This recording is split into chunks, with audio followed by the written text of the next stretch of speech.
সুপ্রিয় নবম দশম শ্রেণীর শিক্ষার্থীবৃন্দ, আসসালামু আলাইকুম। অনলাইন ক্লাসে সবাইকে স্বাগতম। আজকে তোমাদের রসায়ন বইয়ের দ্বিতীয় অধ্যায় নিয়ে আলোচনা করব। তোমরা জানো তোমাদের দ্বিতীয় অধ্যায়ে রয়েছে পদার্থের অবস্থা। পদার্থের অবস্থা অধ্যায় থেকে যে যে বিষয়গুলো নিয়ে আজকে আলোচনা করব তা আমি পাশে লিখে রেখেছি। দেখো, প্রথমেই আলোচনা করব কণার গতিতত্ত্ব, তারপর ব্যাপন ও নিঃসরণ, গলন ও স্ফুটন, গলনাঙ্ক ও স্ফুটনাঙ্ক এবং সবশেষে পাতন এবং ঊর্ধ্বপাতন সম্পর্কে আলোচনা করে এই ভিডিওটি শেষ করব। এই অধ্যায়ের বাকি অংশটুকু পরবর্তী ভিডিওতে আলোচনা করা হবে। তাহলে চলো এবার আমরা প্রথমেই দেখে নেব কণার গতিতত্ত্ব জিনিসটা কি। দেখো, কণার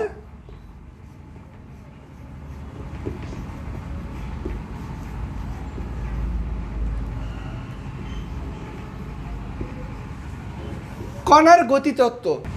কণার গতিতত্ত্বের ইংরেজি হচ্ছে কাইনেটিক থিওরি অফ পার্টিকেলস। অর্থাৎ আমরা আগেই জানি পদার্থ অতি ক্ষুদ্র ক্ষুদ্র কণা দ্বারা গঠিত। পদার্থ অতি ক্ষুদ্র ক্ষুদ্র কণা দ্বারা গঠিত, সেটা কঠিন পদার্থ হোক, তরল পদার্থ হোক বা গ্যাসীয় পদার্থ হোক। এই যে পদার্থ যে ক্ষুদ্র ক্ষুদ্র কণা দ্বারা গঠিত, এই ক্ষুদ্র ক্ষুদ্র কণাগুলো প্রতিটি পদার্থের ক্ষেত্রেই তোমার গতিশীল অবস্থায় থাকে। এই যে কঠিন তরল গ্যাসীয় পদার্থের ক্ষেত্রে কণাসমূহ যে গতিশীল অবস্থা থাকে, কিভাবে তারা গতিশীল অবস্থায় থাকে, এইগুলো আমরা জানবো এই কণার গতিতত্ত্ব থেকে। অর্থাৎ কোনো পদার্থের মধ্যে তার কণাসমূহ কিভাবে গতিশীল অবস্থায় থাকে তা নিয়ে আলোচনা করা হয়েছে কাইনেটিক থিওরি অফ পার্টিকেলস অর্থাৎ কণার গতিতত্ত্বের মধ্যে। আমরা জানি পদার্থ তিনটি অবস্থায় থাকতে পারে। পদার্থ কয়টি অবস্থায় থাকতে পারে?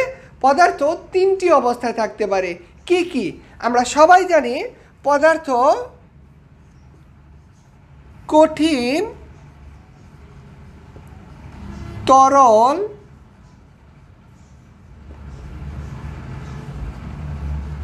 বায়বীয়। কঠিন, তরল, বায়বীয় এই অবস্থায় থাকতে পারে। আমরা কঠিন কোনো পদার্থের কথা যদি চিন্তা করি, তাহলে প্রথমে আমাদের চোখে ভেসে আসে এক টুকরা বরফের কথা। তারপর দেখো, আমরা জানি কঠিন থেকে কোনো পদার্থকে যদি তরল করি, অর্থাৎ বরফকে আমরা জানি তাপ দিলে তরল হয়। আবার তরল পদার্থকে যদি আমরা তাপ দেই তাহলে সেটা বাষ্পে পরিণত হয়। এই সাধারণ ধারণাটুকু আমাদের সবার মধ্যেই আছে। কিন্তু আমরা কি জানি কেন এটাকে তাপ দিলে বরফ, কেন তরল পানিতে পরিণত হয়, আবার তরল পানিকে কেন তাপ দিলে এটা বাষ্পে পরিণত হয়, অর্থাৎ জলীয় বাষ্পে পরিণত হয়? এই কারণটাই আমরা শিখব। কোনো কঠিন অবস্থার উদাহরণ যদি আমরা চিন্তা করি, তাহলে কিন্তু প্রথমে আমাদের মনে চলে আসে বরফের কথা। এক টুকরা বরফ। এখন যদি আমরা তরল পদার্থের কথা চিন্তা করি, তাহলে এই বরফকে তাপ দিলে কিন্তু আমরা তরল পানি পেয়ে থাকি। আবার তরল পানিকে যদি আমরা তাপ দেই তাহলে আমরা বাষ্প পেয়ে থাকি, অর্থাৎ পানির বাষ্প পেয়ে থাকি। তাহলে এই যে আমরা এই বিষয়গুলো জানি যে কঠিনকে তাপ দিলে তরল হয়, তরলকে তাপ দিলে বাষ্প হয়, এগুলো কেন হয়, এই বিষয় নিয়েই কণার গতিতত্ত্বে আলোচনা করা হয়েছে। কণাসমূহ কঠিন, তরল, গ্যাসীয় অবস্থায় কিভাবে গতিশীল থাকে, এই বিষয়গুলো আমরা এই কণার গতিতত্ত্ব থেকে শিখব। আমরা যদি কঠিন কোনো অবস্থার কথা চিন্তা করি, অর্থাৎ যদি কোনো বরফের এক টুকরা বরফের কথা চিন্তা করি, তাহলে বরফ কি দ্বারা গঠিত? বরফ পানির অণু দ্বারা গঠিত। তাহলে আমরা পানির দুইটি অণুর কথা চিন্তা করলাম। এটা যদি একটা বরফ হয়, তাহলে বরফের মধ্যে দুইটি পানির অণু রয়েছে। এখন এই যে বরফের দুইটি পানির অণু রয়েছে, এই পানির অণু দুইটির মধ্যকার যেই দূরত্ব, এই দূরত্বটাকে বলা হয় আন্তঃআণবিক দূরত্ব।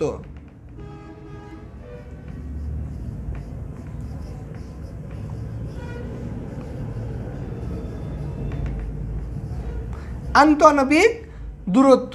আর এই যে কণা দুইটার মধ্যকার যে আকর্ষণ, এই আকর্ষণটাকে বলা হয় আন্তঃআণবিক আকর্ষণ।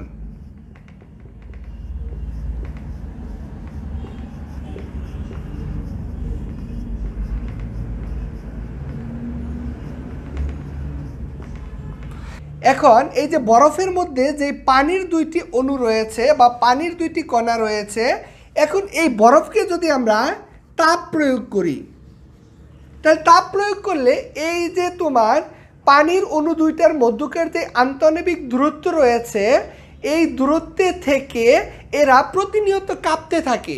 তাপ প্রয়োগ করার ফলে এই কণাসমূহের গতি বেড়ে যায়, ফলে এরা একে অপর থেকে আরও দূরে চলে যায়, ফলে তাদের মধ্যকার যে আন্তঃনবিক দূরত্ব ছিল এই দূরত্বটা বেড়ে যায়, আন্তঃনবিক দূরত্ব বৃদ্ধি পায়।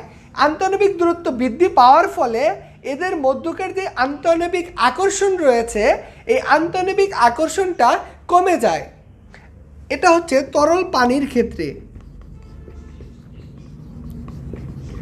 এখন যদি আমরা এই তরল পানির মধ্যে আবার তাপ প্রয়োগ করি তাহলে কি হয় দেখো, তরল পানিকে যখন তাপ প্রয়োগ করব তখন তাদের মধ্যকার গতি আরও বেড়ে যায়, ফলে এরা একে অপর থেকে আরও দূরে সরে যায়, ফলে তাদের মধ্যকার আন্তঃনবিক দূরত্ব আরও বেড়ে যায় এবং তাদের মধ্যকার আন্তঃনবিক আকর্ষণ আরও কমে যায়।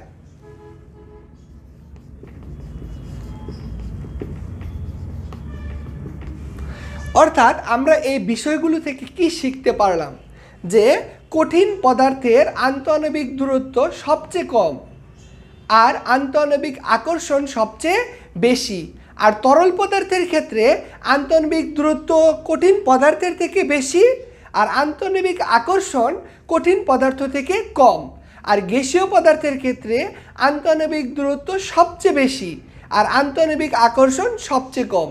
এখন তোমাদের এমসিকিউ প্রশ্ন আসতে পারে যে পদার্থের কোন অবস্থার মধ্যে আন্তঃনবিক দূরত্ব সবচেয়ে কম, তাহলে তোমরা সহজে অ্যান্সার দিতে পারবে কঠিনের ক্ষেত্রে।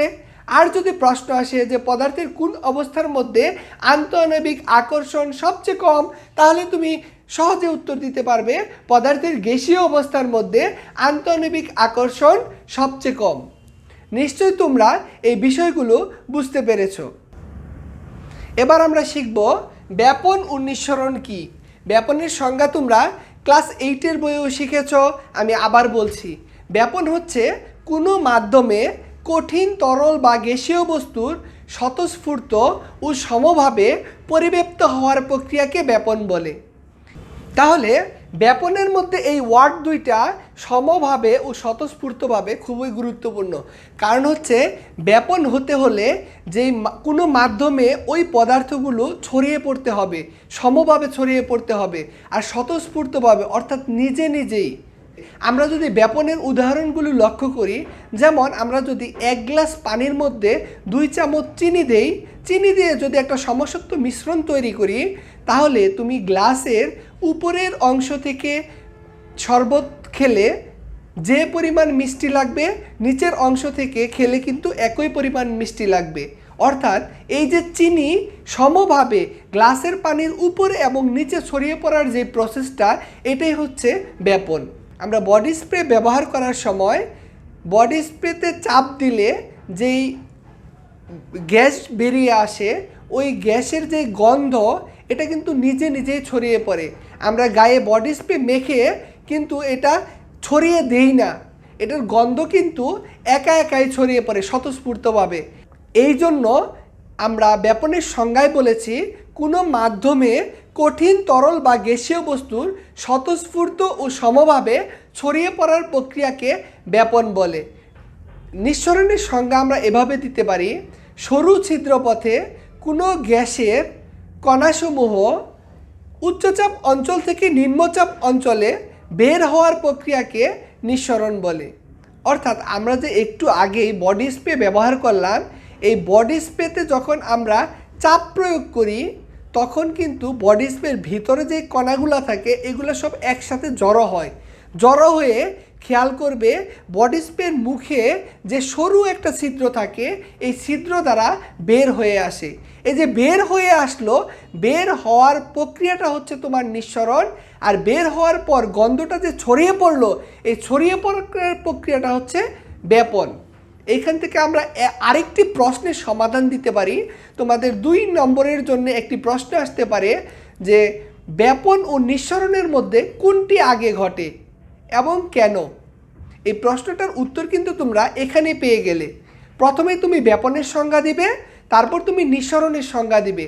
দেওয়ার পর উদাহরণ হিসাবে দিতে পারো যে বডি স্প্রের বোতলে যখন আমরা চাপ দেই বা চাপ প্রয়োগ করি, তখন বডি স্প্রের সরু ছিদ্র পথে গ্যাসগুলো আগে বের হয়ে আসে, বের হয়ে আসার পর ছড়িয়ে পড়ে। তাহলে যেহেতু বের হওয়ার প্রক্রিয়াটা হচ্ছে নিঃসরণ আর ছড়িয়ে পড়ার প্রক্রিয়াটা হচ্ছে ব্যাপন, সেহেতু আমরা নিশ্চিতভাবেই বলতে পারি ব্যাপন এবং নিঃসরণের মধ্যে নিঃসরণই আগে ঘটে এবং ব্যাপন পরে ঘটে। এই ধরনের একটি গাণিতিক সমস্যার সম্মুখীন তোমরা মাঝে মধ্যে হয়ে থাকবে। দেখো এখানে একটি নল রয়েছে, যার এক পাশে রয়েছে হাইড্রোক্লোরিক অ্যাসিড অর্থাৎ HCl, আরেক পাশে রয়েছে অ্যামোনিয়াম হাইড্রোক্সাইড। এখন এই দুইটি যৌগ অর্থাৎ এটি হচ্ছে একটি অ্যাসিড আর একটি হচ্ছে ক্ষার, এই দুইটি যৌগের বিক্রিয়ায় একটি সাদা ধোঁয়া উৎপন্ন হয়। এখন প্রশ্ন হচ্ছে যে এই ধোঁয়াটি HCl প্রান্তের কাছাকাছি কেন? আমরা যদি এই পুরো নলটাকে 100 সেন্টিমিটার চিন্তা করি, তাহলে দেখো এইখানে আমরা যদি 60 সেন্টিমিটার চিন্তা করি আর এই পাশে যদি 40 সেন্টিমিটার চিন্তা করি, তাহলে এই সাদা ধোঁয়াটা HCl প্রান্তের কাছাকাছি উৎপন্ন হয়েছে কেন? এই প্রশ্নের উত্তর দেওয়ার জন্য আমাদের ব্যাপনের কথা চিন্তা করতে হবে। খেয়াল করো, প্রথমে আমাদের হাইড্রোক্লোরিক অ্যাসিডের আণবিক ভর নির্ণয় করতে হবে। হাইড্রোজেনের হচ্ছে 1 প্লাস ক্লোরিনের হচ্ছে 35.5, তাহলে মোট ভর হচ্ছে 36.5।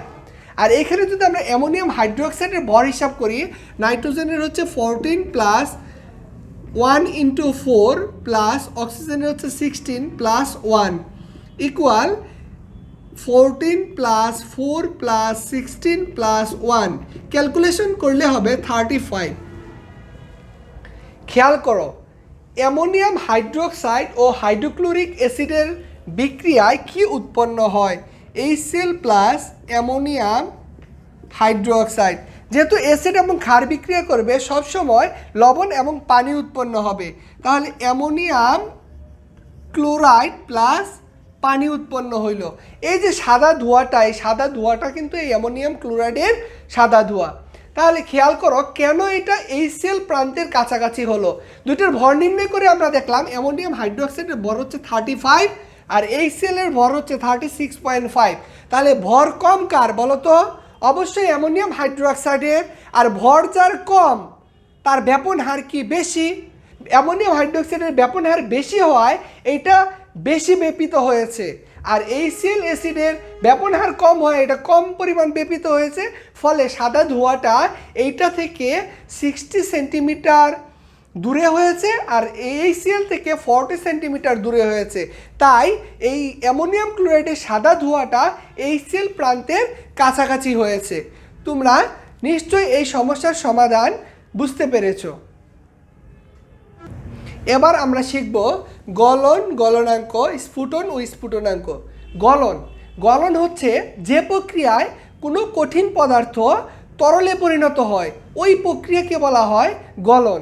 আর গলনাঙ্ক হচ্ছে স্বাভাবিক চাপে যে তাপমাত্রায় কোনো কঠিন পদার্থ তরল পদার্থে পরিণত হয়, ওই তাপমাত্রাকে ওই পদার্থের গলনাঙ্ক বলে।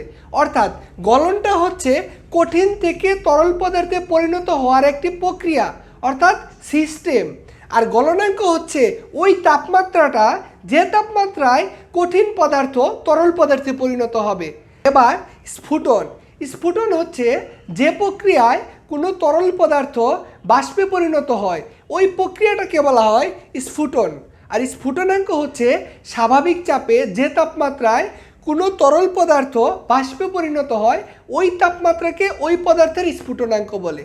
অর্থাৎ স্ফুটন হচ্ছে তরল পদার্থ বাষ্পে পরিণত হওয়ার প্রক্রিয়া বা সিস্টেম, আর স্ফুটনাঙ্ক হচ্ছে তরল পদার্থ যে তাপমাত্রায় বাষ্পে পরিণত হয়, ওই তাপমাত্রাটা হচ্ছে স্ফুটনাঙ্ক।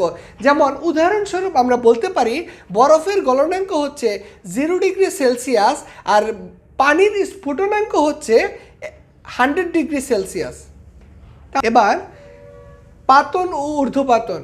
পাতন হচ্ছে যে প্রক্রিয়ায় কোনো তরল পদার্থকে তাপ প্রয়োগ করে বাষ্পে পরিণত করা হয়, পুনরায় ওই বাষ্পকে ঠান্ডা করে তরলে পরিণত করা হয়, ওই প্রক্রিয়াটাকে বলা হয় পাতন। এখানে দুইটা প্রক্রিয়া সংগঠিত হয়, একটা হচ্ছে বাষ্পীভবন আর একটা হচ্ছে ঘনীভবন। অর্থাৎ কোনো তরল পদার্থকে প্রথমে বাষ্পে পরিণত করা হয়, পরবর্তীতে ওই বাষ্পটাকে ঠান্ডা করে আবার তরলে পরিণত করা হয়। এই প্রসেসটা হচ্ছে প্রাতন। এবার আমরা শিখব ঊর্ধ্বপাতন। ঊর্ধ্বপাতন হচ্ছে যে প্রক্রিয়ায় কোনো কঠিন পদার্থকে তাপ দিলে তা সরাসরি বাষ্পে পরিণত হয় এবং ওই বাষ্পটাকে শীতলীকরণ করলে তা পুনরায় কঠিন পদার্থে পরিণত হয়, ওই প্রক্রিয়াটাকে বলা হয় ঊর্ধ্বপাতন। যে সকল পদার্থকে তাপ দিলে তা সরাসরি বাষ্পে পরিণত হয় এবং ওই বাষ্পটাকে শীতলীকরণ করলে আবার কঠিন পদার্থে পরিণত হয়, ওই পদার্থগুলোকে বলা হয় ঊর্ধ্বপাতিত পদার্থ, যেমন কঠিন কার্বন ডাইঅক্সাইড, আয়োডিন ইত্যাদি। প্রিয় শিক্ষার্থীবৃন্দ, আশা করি তোমরা আজকের পাঠ ভালোভাবে বুঝতে পেরেছ। এই অধ্যায়ের বাকি অংশটুকু পরবর্তী ভিডিওতে আলোচনা করা হবে। ওই পর্যন্ত তোমরা ভালো থাকো, সুস্থ থাকো। আল্লাহ হাফিজ।